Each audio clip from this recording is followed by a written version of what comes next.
cumulative effects of these projects, and that's what I think we have to ask those questions, because you can analyze one, but you can't do it independently from the second, and certainly you can't do it independently from the third.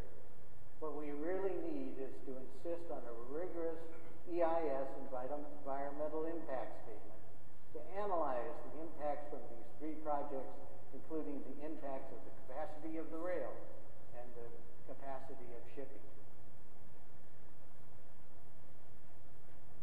We do not inherit the earth from our parents. We borrow it from our children. A wonderful statement attributed to Chief Seah. So don't talk crude. We can do better because there are other things.